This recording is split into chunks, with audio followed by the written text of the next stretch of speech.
অগ্নিগর্ভ বাংলাদেশ, দাউ দাউ করে জ্বলছে আমাদের প্রতিবেশী রাষ্ট্র বাংলাদেশ। ঠিক যে মুহূর্তে আমি এই এপিসোডটা করছি,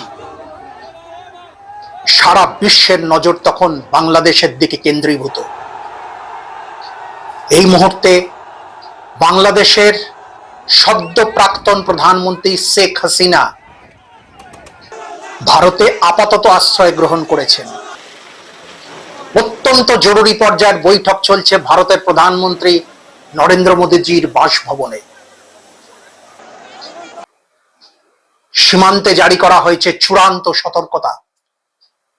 আর বাংলাদেশ, সেখানকার কথা যত না বলা যায় ততই ভালো। কেননা যে আগুনে বাংলাদেশ আজ জ্বলছে, এই আগুন সত্যি কবে নির্বাপিত হবে এ বলা খুব মুশকিল।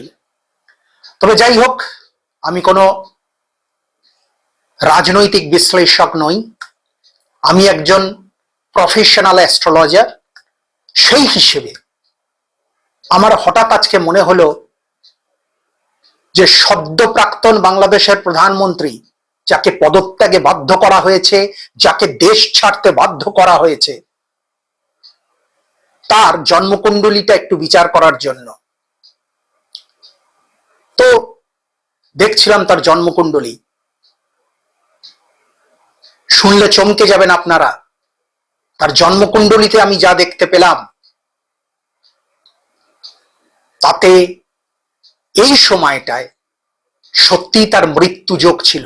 হ্যাঁ, একদম ঠিক শুনছেন আপনারা, শেখ হাসিনার মৃত্যু যোগ ছিল এই সময়, অন্তত জ্যোতিষশাস্ত্রের বিশ্লেষণ অনুসারে। এবার আপনারা বলবেন যে আমি কোন অ্যাঙ্গেল থেকে এটা বলছি। হ্যাঁ, সেটাও আমি আপনাদের সামনে তুলে ধরছি। প্রধানমন্ত্রী শেখ হাসিনার জন্ম 28 সেপ্টেম্বর 1946 বাংলাদেশের ঢাকায়। উনি স্বাতী নক্ষত্রে জন্মগ্রহণ করেছিলেন। উনার জন্ম রাশি তুলা এবং উনার জন্ম লগ্ন বৃশ্চিক। তো আপনারা সবাই মানে সবাই নয়, যারা জ্যোতিষশাস্ত্র নিয়ে পড়াশোনা করেন বা জ্যোতিষী যারা, তারা নিশ্চয়ই জানবেন প্রত্যেকটা লগ্নের এক একটা করে কখনো দুটো মারক গ্রহ হয়। তো বৃশ্চিক লগ্নের জাতকদের প্রধান মারক গ্রহ শুক্র। বৃশ্চিক লগ্নের জাতকদের প্রধান মারক গ্রহ শুক্র। তো শেখ হাসিনার এই মুহূর্তে শুক্রের মহাদশা চলছে, খুব ভালো করে খেয়াল করুন। উনার প্রধান মারক গ্রহ শুক্র এবং তার এখনো মহাদশা চলছে। অন্তর্দশা চলছে বৃহস্পতির এবং প্রত্যন্ত দশা চলছে কেতুর।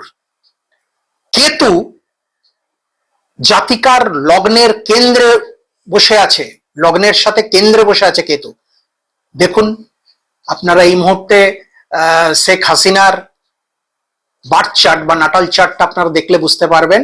বৃশ্চিক লগ্নের জাতিকাল, তার লগ্নে বসে আছে কেতু। সপ্তম থেকে রাহু সমসপ্তমে দৃষ্টি দিচ্ছে। আর তার প্রধান মারক গ্রহ শুক্র দ্বাদশে বসে আছে। এবং কত ডিগ্রিতে বসে আছে ভালো করে দেখুন। তার প্রধান মারক গ্রহ শুক্র দ্বাদশে বসে আছে 25 ডিগ্রিতে, অর্থাৎ শুক্র তার জন্মকুণ্ডলীতে মৃত অবস্থায় অবস্থান করছে। কারণ 25 ডিগ্রিতে শুক্র বৃশ্চিক লগ্নে মৃত। তো এমত অবস্থায় তার শুক্রের মহাদশা চলছে, কেতুর প্রত্যন্ত দশা চলছে এবং শুক্র প্রধান মারক গ্রহ হয়ে দ্বাদশে অবস্থান করছে 25 ডিগ্রিতে। আশা করি যারা জ্যোতিষশাস্ত্র নিয়ে চর্চা করেন তারা খুব ভালো করে বুঝতে পারছেন আমি কি বলতে চাইছি, কেন বলতে চাইছি। এই মুহূর্তে শেখ হাসিনার মৃত্যু যোগ ছিল। আচ্ছা, এই জায়গাটায় আমরা জ্যোতিষীরা কনফার্ম হই কোন জায়গায়? D30 চার্ট দেখতে হয়, শুধু মহাদশা দেখলে হবে না। D30 চার্টটা এই মুহূর্তে দেখা খুব জরুরি। তো বন্ধুরা দেখুন D30 চার্টটা শেখ হাসিনার। সেখানেও দেখুন তার লগ্ন থেকে অষ্টম ভাবে মানে নিধন স্থানে শুক্র বসে আছে, D30 চার্ট, সেখানেও কিন্তু শুক্র তার লগ্ন থেকে অষ্টমে বা নিধন স্থানে বসে আছে। অর্থাৎ শেখ হাসিনার শুক্রের অবস্থান কিন্তু অত্যন্ত অত্যন্ত খারাপ, এবং তারই এখন মহাদশা চলছে এবং প্রত্যন্ত দশা চলছে কেতুর। অবধারিতভাবে বলা যায় শেখ হাসিনার এখন মৃত্যুযোগ ছিল। যদি উনি ওখান থেকে পালাতে না পারতেন বা উনাকে পালানোর সুযোগটা দেওয়া না হতো, তাহলে ভয়ঙ্কর কোনো অঘটন বাংলাদেশে ঘটে যেতে পারত। যদিও উনার এই শুক্রের মহাদশা কিন্তু থাকবে 2-3-2033 সাল পর্যন্ত উনার এই শুক্রের মহাদশা থাকবে।